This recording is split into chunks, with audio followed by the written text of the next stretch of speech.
Just talked to Grace Couch, the daughter of undocumented Korean immigrants. She graduated from Stuyvesant High School, but unlike classmates who are U.S. citizens, Grace found her opportunities for higher education limited by her immigration status. Once I started applying to colleges, and then I realized that I don't have any financial aid. I can't get private loans. So pretty much if I cannot pay in cash, I cannot go to any college. In the U.S., there are an estimated 1 to 2 million undocumented students. Some 65,000 graduate from high school every year, but as little as 10% attend college. Without much access to loans or financial aid, students must raise cash to pay tuition, so it can take a long time to earn a bachelor's degree. Grace had additional problems. She felt like she couldn't talk to anyone, not even her parents. That left her, in turns, angry, depressed, and fearful, as well as feeling stuck in her situation. I felt like if I told my friends or my guidance counselor, they'll report me and I'll be deported back to my country. And that really was not an option I wanted to consider because I've been living in America most of my life. Grace had cash from her family to attend the City College of New York, but when her father got sick, she had to quit school to work and save up tuition money. I worked pretty much everything. I worked as a cashier, as a waitress, after-school teacher. I also worked in a law office as a paralegal for about 5 years. It was a frustrating time for Grace. Being undocumented, for her just to find a string of menial cash jobs was hard enough. Beyond that, she felt a sense of hopelessness. Even if I do have a bachelor's degree or beyond, it will be a waste of money, to speak honestly, just because the company cannot hire me anyway. It's situations like Grace's that, over the years, prompted bipartisan support for immigration reform and proposal of the DREAM Act.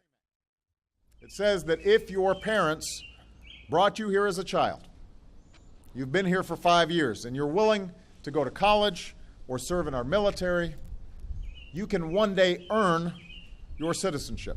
The DREAM Act would give these young people a chance to earn legal status. Since 2001, the DREAM Act has never passed Congress. So in 2012, President Obama initiated a partial solution, DACA, Deferred Action for Childhood Arrivals. Undocumented youth can apply for temporary relief from deportation and a renewable work permit.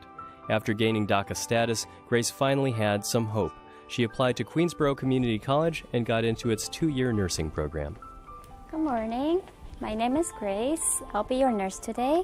I don't have to hide in the shadows anymore. I could tell people what my status actually is, and I started to trust people more.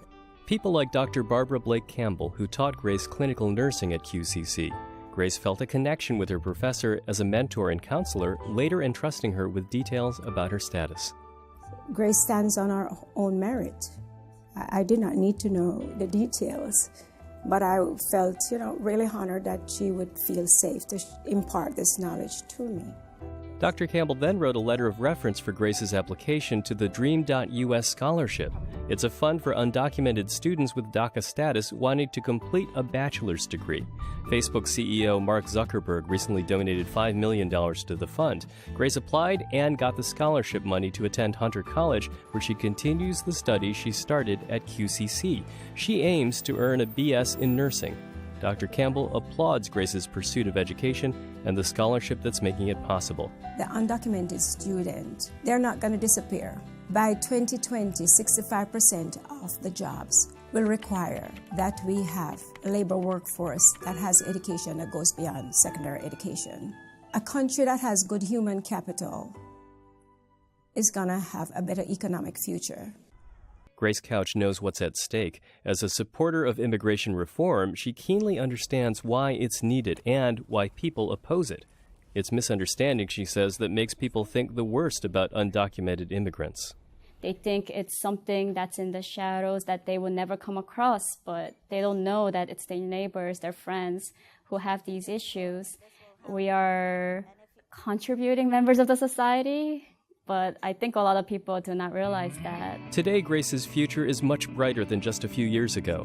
With DACA status, she is pursuing a college degree on scholarship, has been able to get a driver's license, bank account, and even a social security number. And yes, she pays taxes, all things many Americans take for granted.